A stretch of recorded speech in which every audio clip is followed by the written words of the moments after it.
Hey, how's it going, guys? Let's talk a little bit today about conspicuous versus inconspicuous behavior, especially this in relation to like the obvious mob-related, political-related violence that we have. I've done this video or write-ups on this before. Like, frankly, I should probably just do it like twice a year, every year, because it always needs to be rehashed. But I should preface everything by saying, again, like I'm completely in favor of like absolute freedom of expression, freedom of speech. You know, wear whatever you want, drive whatever you want, paint your house with whatever color you want, whatever, you know, carry whatever gun you want. If you want a 1911 that doesn't work and a leather holster that looks stupid, that's cool. We've got short buses and special schools for people like you these days. Totally fine. But one, you know, obviously we want to mitigate our risk factors, especially when we're talking about day-to-day life or things that aren't related to specific protests and things like that. Like if I'm just out and about, and unfortunately you see that these days, people who are just out at a restaurant or out, you know, in some public space and get, you know, whether attacked or accosted, assailed, whatever the correct word is, you know, by some of these mobs. So obviously we want to mitigate that behavior, especially in those like otherwise innocuous places, and especially if I have wife, girlfriend, mother, father, kids, things like that with me.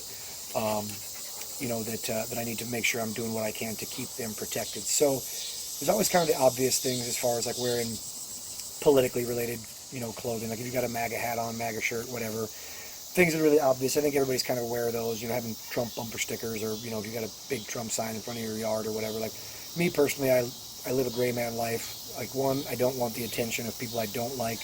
And frankly, I absolutely fucking hate having conversations with random people about politics and that sort of stuff. Like, I just don't want anybody to talk to me most of the time.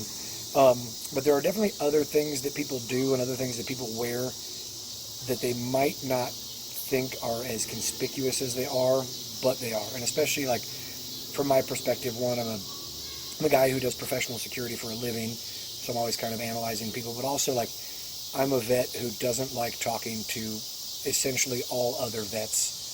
So I'm incredibly good at recognizing vets or cops or Blue Lives Matter or whatever people when they're roaming around. So we kind of start with obvious and work to the less obvious. So one, like pants and shoes. So wearing anything coyote brown, dead giveaway. Nobody wears coyote brown unless it's some sort of tactical gear. That's just like, I'll make that statement. But then especially if you're wearing, you know, like, you know, 511 this, cools that have like obvious cargo pockets, things like that. And then especially when you pair them with, especially desert boots. I still see that fairly often. I see guys even at work like wearing like, you know, the Belleville or whatever, like, you know, Altama, like, you know, desert combat boots. And when you wear, you know, pair them with those sort of pants, or you pair them with like a riggers type belt, you know, that's either exposed or you have your shirt tucked in or something like that, you know, so maybe a more conspicuous belt, conspicuous types of pants and shoes, well, especially when paired together. Same thing for shirts, anything grunge style, 9-line, really freaking stand out. You know, I mean, probably everybody's got those. I mean, whether you bought them or you got sent it as a gift, like everybody's got one of those, but they really stand out for sure. And then hats, I mean, there's obvious hats, you know, as far as political stuff goes, but the ones that are really obvious are obviously anything multicam, but you see a lot of, you know, black or coyote tan or, you know, sort of like that foliage green. I'm basically running through my entire vocabulary of camouflage-related colors from when I'm ordering PMags, but and they have the Velcro patch on the front. So whether they actually have a patch up there or not, like any hat that has like a Velcro piece to put a patch on, done. That's a fucking dead giveaway. And then especially if you have like a, you know, distressed, you know, what's the right word? Subdued American flag on the top. You know, things like that are dead giveaways. And then I'll see people still wear occasionally like neck lanyards with IDs and stuff like that. You know, granted, sometimes you have to for a job, I get it. But if you're not at the job or whatever, I'd probably stay away from that. You know, other ones that are, you know, really obvious, like one, G-Shock watches in general. It's a good watch, you know, but one, any big freaking black watch kind of stands out. And it tends to be a very specific type of people who usually are wearing that. And then especially if you wear it like on the inside, or you have one of those, you know, watches that's got like a watch cover or whatever. No, don't do that. Super obvious for anyone who's watching for that. The one that's the dumbest and that you should never ever wear, and they all look bad, are the 550 cord bracelets. One, they all look terrible. They're stupid, serve no purpose. No girl has ever banged a man wearing a 550 cord bracelet. I'm pretty sure no man has ever banged another man wearing a 550 cord bracelet as well. So whatever your persuasion is, nobody wearing a 550 cord bracelet gets banged. That's a dead giveaway, and especially if it's one of those that has like, I see some of them that have like, you know, bullet casings. You see the ones, you know, like on the back that have like the button that you know goes, it's like the spare button for your frickin', you know, like BDU trousers or whatever. Don't wear that one. Other ones that are usually obvious are like the memorial bracelets, like the black metal ones that you know, that you basically like, you know, put on and kind of like wrap around. You know, again, I mean, I get it, I get the sentiment, but those are all like really dead giveaways. And so one, you have people like myself who are probably just want to avoid you because I don't want to talk to you about bro vet related stuff. But anyone who's looking for somebody, you know, who might be a quote unquote like, you know, agent provocateur, or just, you know, undercover this or that, or just someone who's like tagging along, you know, as far as protest riots, things like that go, those really stand out.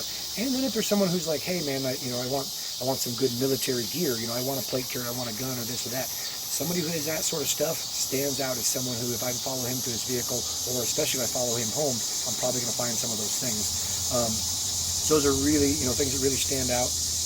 And again, this isn't to like tacitly condone mob-related violence or behavior, because it's absolutely unacceptable, and you have every right, both naturally, legally speaking, whatever, to defend yourself, you know, up to and including extreme violence. So this is not to in any way condone that, but we also want to try to think about mitigating behaviors for certain things. You know, I view it as like, you know, imagine you got a flock of sheep, and I've got like 3 or 4 big-ass, mean, you know, flock guard dogs to keep the frickin' wolves away. And it's like, okay, but there's a hole in the fence over there. You know what's probably a good idea? Go fix the hole in the fence, you know, not buy another frickin' dog, or not be like, oh, I got dogs out there, it's fine. Or hey, every time the wolves come in, or every time the flock comes into the hen house, you know, he comes in from the west. Okay, cool. Move everybody over to the east, or block something on that side. So it's all mitigating behaviors, you know, to avoid unwanted attention for those things.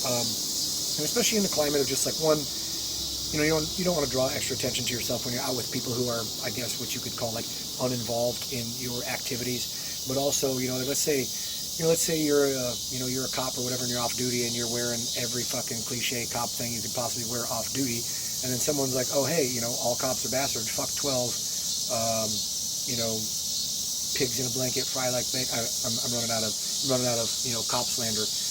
Oh, you know, bad cop, no donut, whatever. But you know, people see that and like, oh hey, here's so and so, he's down the street getting coffee at fucking Scooters or whatever, and he's wearing fucking 9-line this with 511 tactical pants and desert boots or whatever. Cool, I'll just follow him when he goes back home, and now I know where he lives, and now that guy's a target for this sort of politically related mob violence. But you know, kind of just, you know, as always, like things to think about. Remember guys, only the hits count, and you can never miss fast enough to catch back up.